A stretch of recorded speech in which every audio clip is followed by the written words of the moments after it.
अस्सलाम वालेकुम। रज़ाक़त अली की तरफ से तमाम देखने वालों को सलाम अर्ज़ है। उम्मीद है कि आप खैरियत से होंगे।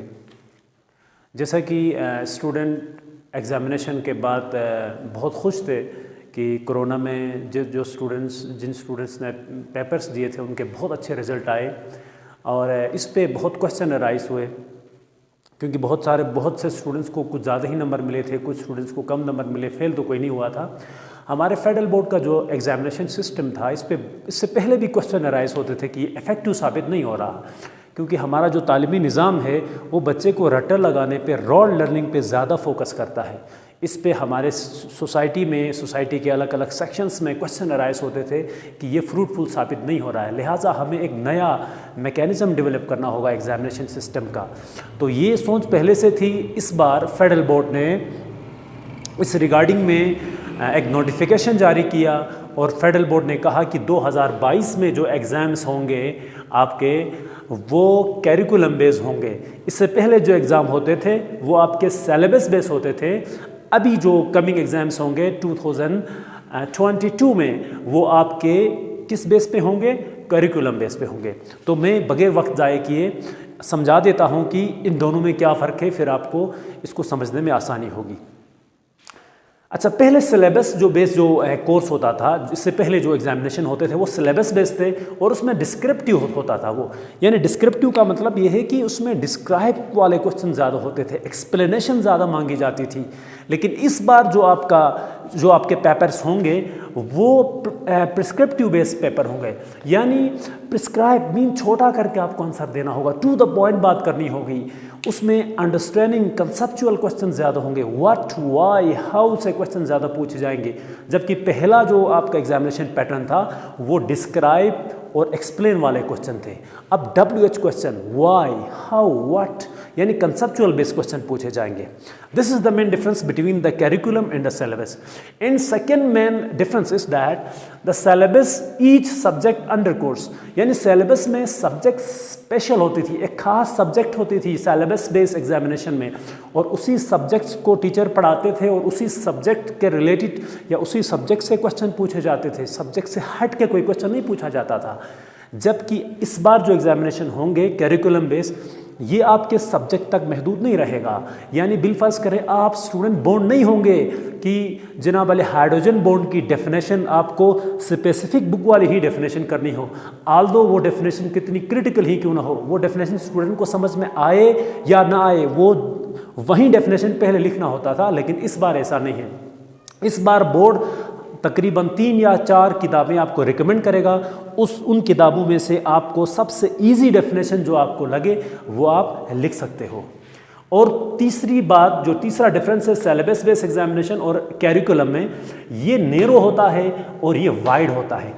इसमें मैंने पहले बताया कि एक सब्जेक्ट होती थी, उस सब्जेक्ट से हट के क्वेश्चन नहीं आते थे, जबकि इसमें ऐसा नहीं हो। एक स्पेसिफिक टॉपिक है, बिलफर्ज करें कोई भी टॉपिक ले लें, होम्योस्टेसिस ले लें या केमिस्ट्री में हम जनाब वाली एसिड बेस कंसेप्ट ले लें, तो वो जनाब वाली एक स्पेसिफिक बुक में जो मटेरियल था उससे क्वेश्चन आते थे, जबकि इस बार ऐसा नहीं होगा। एसिड बेस का कंसेप्ट टीचर्स आपको पढ़ाएंगे, वो 3-4 बुक्स जो अभी बता देंगे, वो मैं अभी बताता हूँ आपको कौन से फेडरल बोर्ड ने वो बुक्स रिकमेंड किए हैं, उससे कोई भी क्वेश्चन उठा के दे सकते हैं। ये जो नया examination pattern curriculum based examination में, एक अच्छी बात मैं स्टूडेंट्स को बता दूं कि ताकि जो स्टूडेंट डर रहे हैं पता नहीं हमें 6-6, 7-7 किताबें पढ़नी होंगी, इसमें बेटा ये है कि ये जो कैरिकुलम बेस्ड एग्जामिनेशन है इसमें डिस्क्रिप्टिव क्वेश्चंस कम होंगे, यानी एक्सप्लेनेशन 3-3, 4-4 पेजेस वाले आंसर लिखने पड़ते थे, ऐसा नहीं होगा। अब टू द पॉइंट होगा। हाँ, आपका कोर्स ज़्यादा होगा लेकिन शॉर्ट होंगे, टू द पॉइंट क्वेश्चन होंगे, आसान होंगे, यानी जो स्टूडेंट पढ़ेगा उसके लिए बड़ा इजी होगा। इधर कंसेप्चुअल अंडरस्टैंडिंग पे जोर दिया है, जबकि पहले हमारा सिलेबस के रिलेटेड जो कोर्स था उसमें रटा बहुत ज़्यादा था, आपको उसी सब्जेक्ट से पढ़ना था, चाहे उस सब्जेक्ट में एक्सप्लेनेशन बुरी तरह से ही क्यों नहीं दिया हो, आपको उसी सब्जेक्ट से जवाब देना था।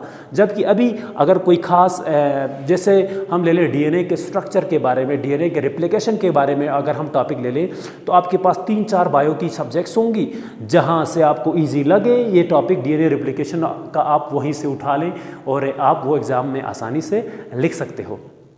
तो ये जो एग्जामिनेशन पैटर्न है ये ओ लेवल की तरफ जा रहे हैं, क्योंकि दुनिया में वो जो एग्जामिनेशन सिस्टम था वो बड़ा इफ़ेक्टिव साबित हुआ। अभी जो हमारे यहाँ जो पहले चल रहा था सिलेबस सिस्टम, ये बहुत ओल्ड सिस्टम था, अभी इसके जगह पे नया एग्जामिनेशन सिस्टम आया है। तो उम्मीद है कि हम बच्चे समझेंगे इसको। अच्छा, तो अभी कमिंग हमारे यहाँ स्कर्दों में तो छुट्टियाँ हो गई हैं। अभी जनवरी में जब विंटर कैम्प लगेगा तो इंशाल्लाह हम स्कूल में इसी जो नया पैटर्न है कैरिकुलम के तहत हम पढ़ाएंगे। जो कोर्स चैप्टर्स हमने पहले पढ़ाए थे उनको इंशाल्लाह हम अभी इस एग्ज़ामिनेशन पैटर्न के तहत हम बच्चों को पढ़ाएंगे इंशाल्लाह।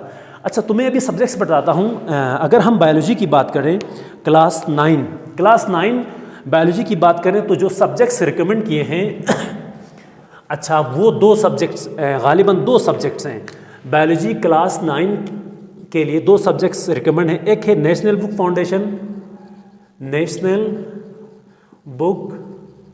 फाउंडेशन की एक सब्जेक्ट आप ले लें। स्टूडेंट्स अभी रिक्वेस्ट है कि ये सब्जेक्ट्स आप मंगवा लें। अच्छा, दूसरा है PLD पब्लिशर लाहौर।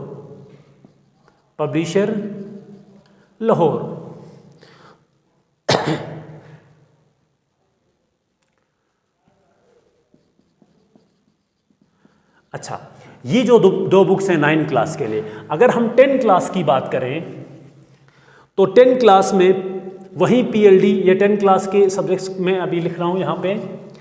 अच्छा, PLD पब्लिशर्स लाहौर। अच्छा, दूसरा है KPK text book 10 class bio. और बस ये 2 सब्जेक्ट्स हैं। ठीक, अगर हम केमिस्ट्री की बात करें अच्छा 9 क्लास की अगर हम केमिस्ट्री की बात करें तो पहली सब्जेक्ट है नेशनल बुक फाउंडेशन इस्लामाबाद है। अच्छा, दूसरी जो बुक है वो Punjab curriculum and text board Lahore, ये सब्जेक्ट। और तीसरी है बलोचिस्तान टेक्स्ट बुक। यानी 9 क्लास की ये 3 सब्जेक्ट्स हैं केमिस्ट्री की। अगर हम 10 क्लास की बात करें तो नेशनल बुक फाउंडेशन इस्लामाबाद। अच्छा, दूसरी होगी पंजाब कैरिकुलम टेक्स्ट बुक। अच्छा, तीसरी KPK यानी खैबर पख्तूनख्वा टेक्स्ट बुक होगी। और बलोचिस्तान टेक्स्ट बुक। ये जनाब वाली 10 क्लास की सब्जेक्ट्स होंगी। अगर हम फर्स्ट ईयर और सेकेंड ईयर की बात करें तो मैं ऐसे बता देता हूँ, ये फेडरल बोर्ड के ऑफिशियल वेबसाइट पे नोटिफिकेशन है, आप वहाँ से ले सकते हैं। अच्छा, फर्स्ट ईयर की बायोलॉजी की जो बुक होगी वो नेशनल बुक फाउंडेशन इस्लामाबाद, पहली किताब खैबर पख्तूनख्वा टेक्स्ट बुक दूसरी किताब, और तीसरी बलोचिस्तान टेक्स्ट बुक। ये आप मंगवा लें स्टूडेंट्स। और अगर सेकेंड ईयर की बात करें तो नेशनल बुक फाउंडेशन इस्लामाबाद, पहली किताब होगी बायो की, दूसरी आपने किताब मंगवाना है खैबर पख्तूनख्वा टेक्स्ट बुक, और तीसरी जो बुक है वो बलोचिस्तान की। अगर हम केमिस्ट्री की बात करें फर्स्ट ईयर तो national book foundation Islamabad, Khyber Pakhtunkhwa की बुक दूसरी और बलोचिस्तान की। अगर सेकेंड ईयर केमिस्ट्री की बात करें तो national book foundation Islamabad, KPK text book और बलोचिस्तान। ये सब्जेक्ट्स अभी स्टूडेंट मंगवा लें।